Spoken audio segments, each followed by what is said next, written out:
do lado de Deus.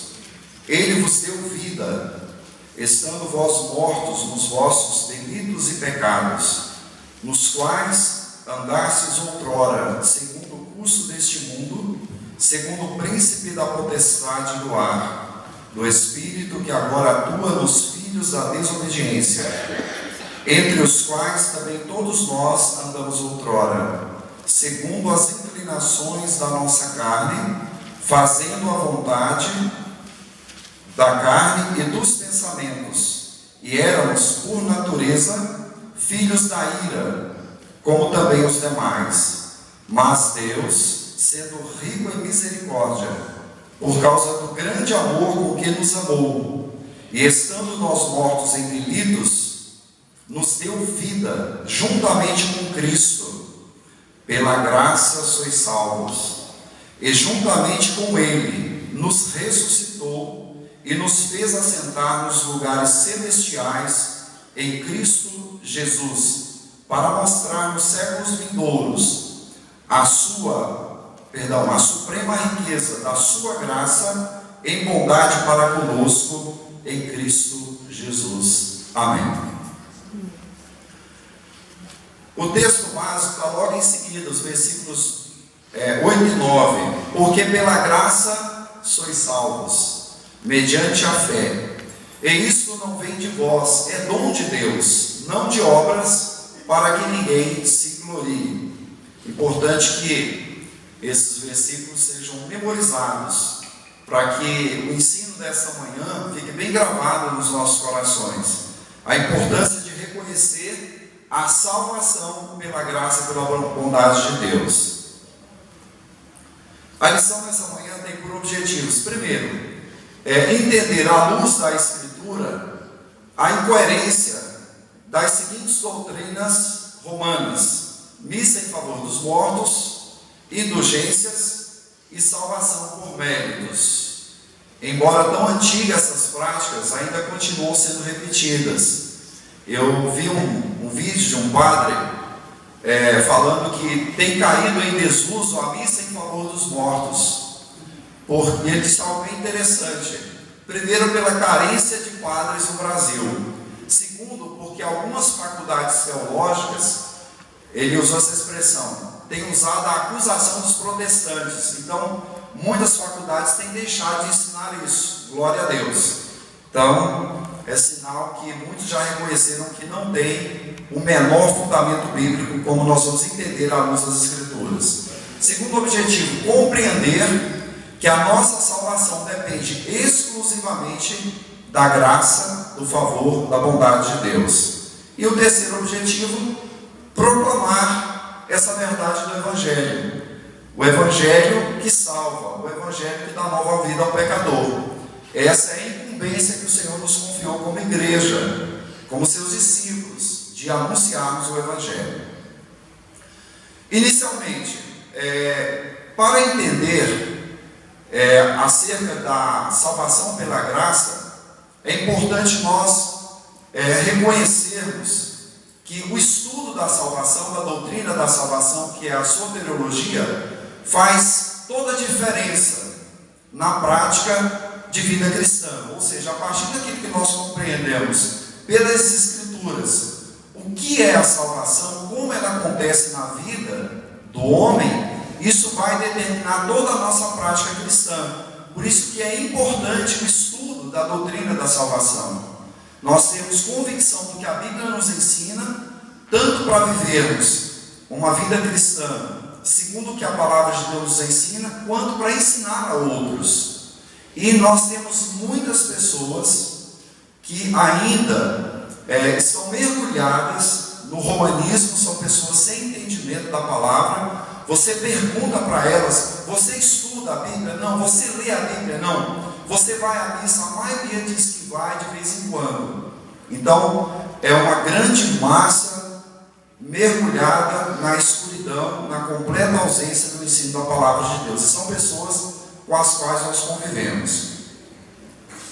A Igreja Católica Romana ensina que a salvação é pela graça de Deus, mas associada ao mérito alcançado pela prática das obras.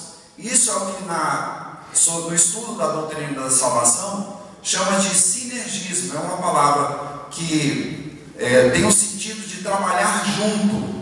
Vem lá do grego hermes, né? Trabalhar juntos. Então Deus trabalhando junto com o homem para que aconteça a salvação. Os reformadores combateram duramente esse sinergismo e, voltando para a palavra de Deus, buscando os ensinos das Escrituras, eles entenderam, como nós podemos entender hoje, que a salvação é somente pela graça de Deus. Nosso pastor, o pastor Manuel, já repetiu isso algumas vezes aqui nas pregações. Não sei se os irmãos já perceberam quando ele diz assim: a salvação é um ato unilateral de Deus. Ele usa muito essa expressão. O homem não tem participação nisso, é exclusivamente a ação de Deus sobre a vida do homem. Isso que é o monergismo, um só trabalhando, Deus trabalhando na vida do homem. E nós vamos entender isso mais profundamente no decorrer da lição de hoje. Então, o monergismo expresso ou representado nessa expressão, sola gratia, somente a graça salva, em confronto, em oposição, completamente oposto do sinergismo, que é a salvação dependendo de mérito do ser humano. Vamos inicialmente ainda fazer uma reflexão sobre a igreja no período apostólico. Como era a igreja primitiva, como nós costumamos dizer? Essa igreja, ela era firmada na doutrina dos apóstolos, que os apóstolos, obviamente, receberam do Senhor Jesus. Então eles transmitiam aquilo que eles ouviram, aquilo que lhes fora revelado diretamente pelo Senhor Jesus. Paulo, quando fala acerca da ceia do Senhor, ele diz: porque aquilo que eu recebi do Senhor, né, isso é o que eu transmito a vocês, né? Porque aquilo que eu recebi do Senhor Jesus é o que eu estou ensinando para vocês.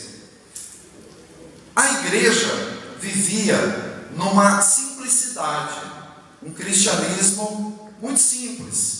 E Atos nos mostra isso, Atos 2,46. Fala que eles faziam as refeições, né, de casa em casa, participavam junto do pão e tomavam essas refeições com alegria e singeleza, ou seja, com simplicidade, humildade no coração. Então, nos faz imaginar grupos, né, se reunindo como se fossem hoje o grupo de Débora, o grupo de varões, né, os pequenos grupos reunindo nas casas. Mesmo existindo o templo em Jerusalém, eles não deixavam de ter essa comunhão, essa proximidade.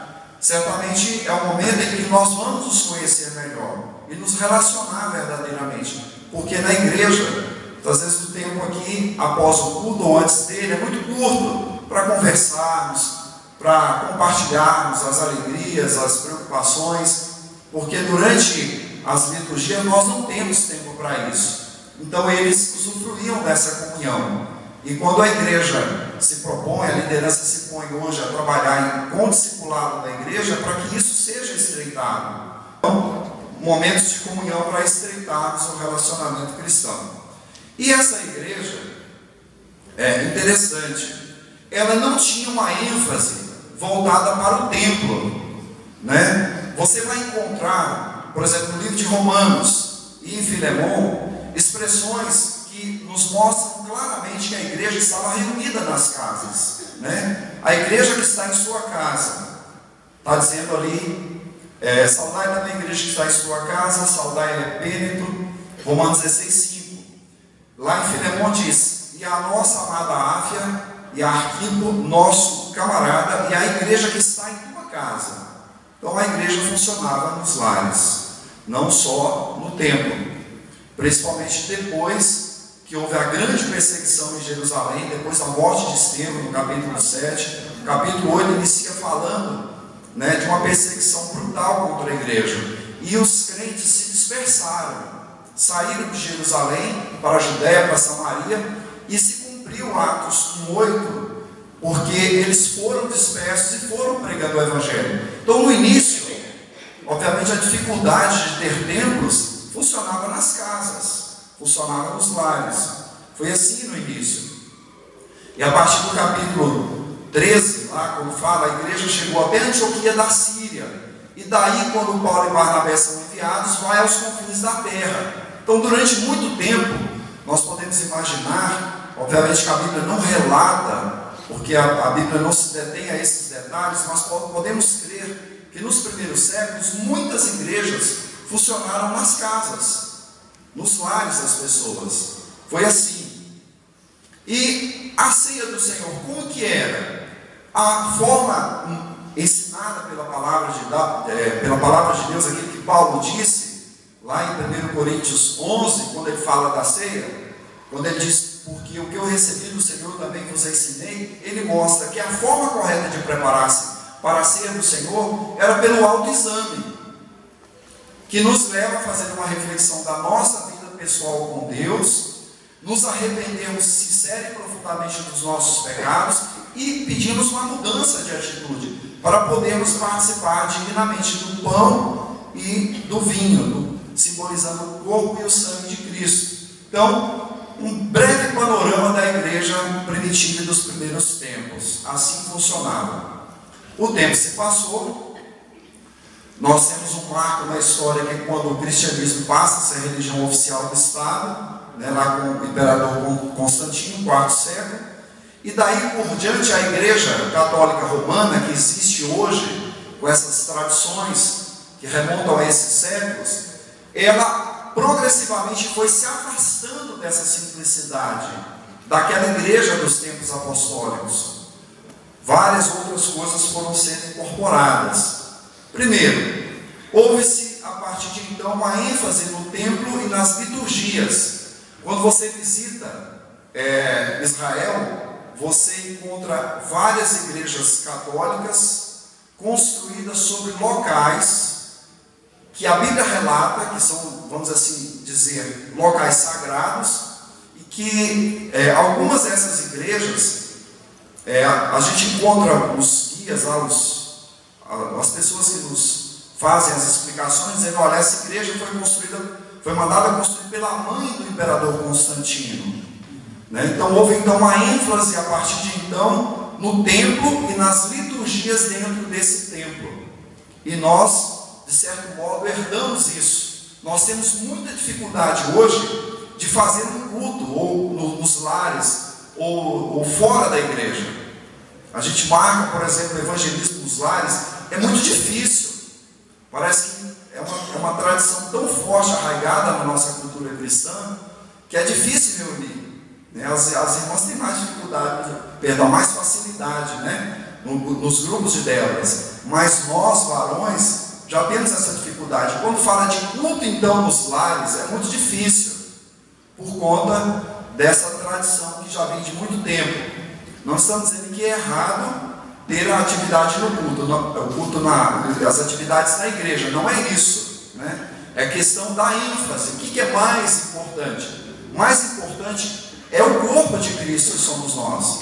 O local, ele passa a ser secundário, Se tivéssemos, por exemplo, que demolir essa igreja para reconstruí-la, tivéssemos que congregar debaixo de uma tenda, de lona, pingando quando chove, será que nós continuaríamos unidos como igreja? Ou eu falei, não, vou procurar um lugar mais confortável, Um local que tenha ar-condicionado, que tenha poltrona. Bem, está aí uma reflexão sobre a ênfase nos tempos. Houve um acréscimo de uma ampla variedade de cerimônias. Várias foram sendo incorporadas. A ceia do Senhor, então, a partir daí, adquiriu alguns requintes do autoexame, ou seja, daquilo que Paulo ensinou, cada um examine-se a si mesmo, e assim como desse pão e beba desse cálice, passou a se exigir lavar as mãos, lavar as roupas. Depois passou o pão a ser servido num pano de linho finíssimo, depois num pires de ouro, e foi mudando ao longo do tempo. No século XI, passou-se a entregar lá o pão na boca do fiel, que permanecia de joelhos perante o altar.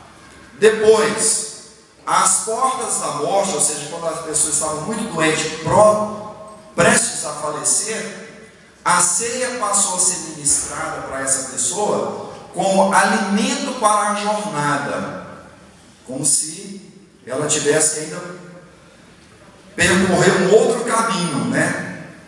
No corpo, entendo. Por quê? Porque a ceia também passou a ser considerada como uma espécie de um amuleto, né? A ministração dela, eles passou-se a crer que evitaria desastres, pestes e obteriam bênçãos e favores materiais a partir disso. A partir daí surgiu então a missa em favor dos mortos. Foi um passo, a partir do momento em que estendeu-se a eficácia da ceia do Senhor para os mortos.